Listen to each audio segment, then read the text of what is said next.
हम सब ने ऐसे एनिमे देखे हैं जो सिर्फ एक्शन के लिए नहीं बल्कि दिल को छू जाने वाली कहानियों के लिए होते हैं। ऐसी कहानियां जो फीलिंग्स दिखाती है जो शायद हम कभी खुद में छुपा रहे थे। किमी नो नावा एक ऐसी मूवी जो मैंने सिर्फ एक बार नहीं, दो बार नहीं बल्कि 14 बार देखी, क्योंकि हर बार ये फिल्म मेरे दिल की एक वही बात को समझाती थी। बस यही है द ब्यूटी ऑफ मकोतो शिंकाई।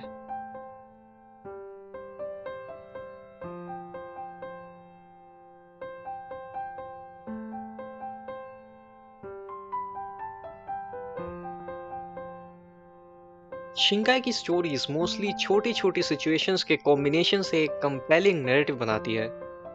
वो दुनिया फिक्शनल है, लेकिन उसकी feelings they too real to ignore. जैसे हम खुद उस मोमेंट का हिस्सा हो। उसके कैरेक्टर्स, चाहे वो ताकी हो या होदाका, उनमें कुछ ऐसा होता है जो हम इंस्टेंटली फील कर लेते हैं। Their struggles, their emotions, their awkward silences, सब कुछ रिलेटेबल लगता है। और बात सिर्फ डायलॉग्स की नहीं, the frames, the pauses, even the silences, सब इतने मेटिकुलसली क्राफ्ट किए गए होते हैं कि आप बस देख नहीं रहे हो, आप लिटरली फील कर रहे हो। शिंकाई विजुअल्स के थ्रू इमोशंस बताता है बिना ज्यादा बोले, और यही उसकी स्टोरी टेलिंग का सबसे अलग चीज है। As if you are not just watching the story, you are living it. I feel like हम सब ने कभी ना कभी मूवी में ये सब फील किया है ना? अगर हम विजुअल्स की बात करें, देन मकोतो शिंकाई के विजुअल्स वो पूरी स्टोरी का मूड सेट करते हैं। The obsession with the skies, city, sunsets, the lights और बारिश, इट्स नॉट जस्ट एस्थेटिक। हर एक विजुअल का अपना इमोशन है। वो glowing orange sky, it means longing. Rain falling in silence, isolation. A beam of light through clouds, वो hope है। ये सारे visuals not only depict the breathtaking views, पर वो कैरेक्टर के इंटरनल कॉन्फ्लिक्ट को भी रिफ्लेक्ट करते हैं। बारिश का representation as a weight of the characters. बारिश का यूज सिर्फ मेलंकोलिक सेटिंग के लिए नहीं, वो एक तरह का इमोशनल कुकून है जहाँ कैरेक्टर्स टेम्पोररीली दुनिया से अलग हो जाते हैं सिर्फ एक दूसरे को समझने के लिए। And rain becomes a media of intimacy, not just gloom. And वो sunset, it's not just a beautiful scene, it's a symbol of your beloved ones fading away. Nature is a silent narrator in Shinkai's eyes. हर एक shot तुमसे कुछ कह रहा होता है, बस उसे समझना पड़ता है। शिंकाई का मेन थीम बहुत ब्यूटीफुली क्राफ्टेड रहता है। Natural disasters, time travel, long distance relationships, losing someone, somehow ये सब एक साथ मिलके एक ऐसा कंपेलिंग नैरेटिव बनाती है जो मेरे लिए 1 से 10 के स्केल में रेट करना बहुत मुश्किल है।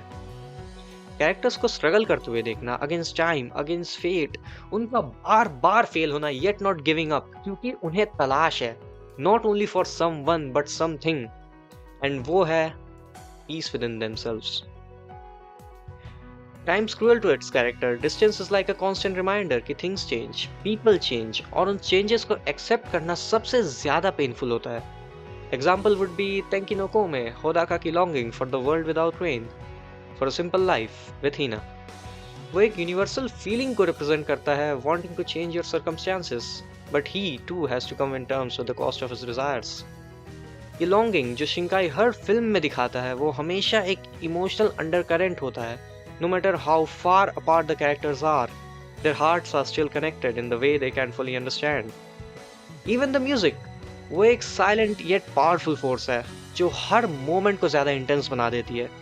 म्यूजिक सिर्फ एक बैकड्रॉप नहीं होता, ये एक इमोशनल कंपेनियन बन जाता है जो कैरेक्टर की जर्नी को डीपली एनहांस करता है। जब कैरेक्टर स्ट्रगल कर रहे होते हैं, जब वो अपने वर्ल्ड को समझने की कोशिश कर रहे होते हैं, ये म्यूजिक उनके इंटरनल टर्मोइल को ब्यूटीफुली एक्सप्रेस करता है।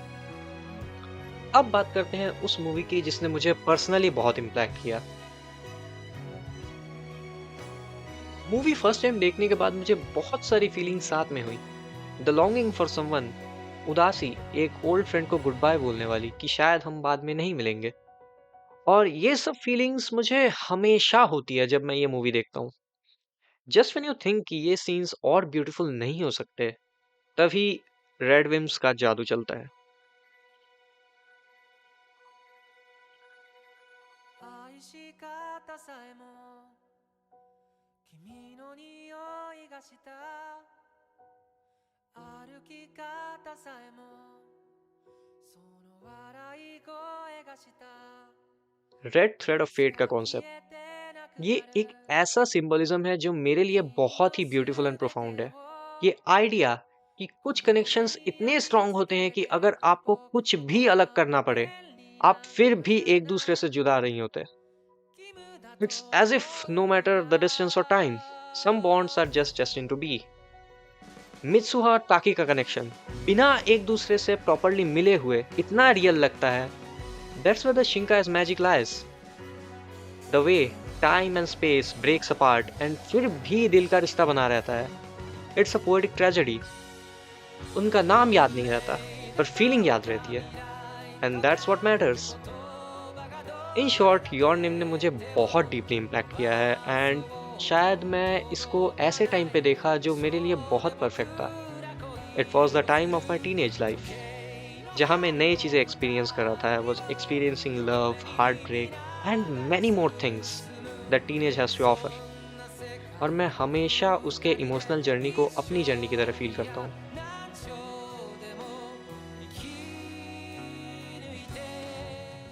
इन कंक्लूजन मैं बस इतना कहना चाहता हूँ कि मुझे सारे एनिमे मूवीज़ अच्छे लगते हैं, लेकिन शिंकाई की मूवीज़ में कुछ खास है, कुछ ऐसा जो दिल को डायरेक्टली टच करता है, and that is the beauty of Makoto Shinkai. 君の笑い方はなぜか優しさに似てた君の歌い方は今日の夕立に見えた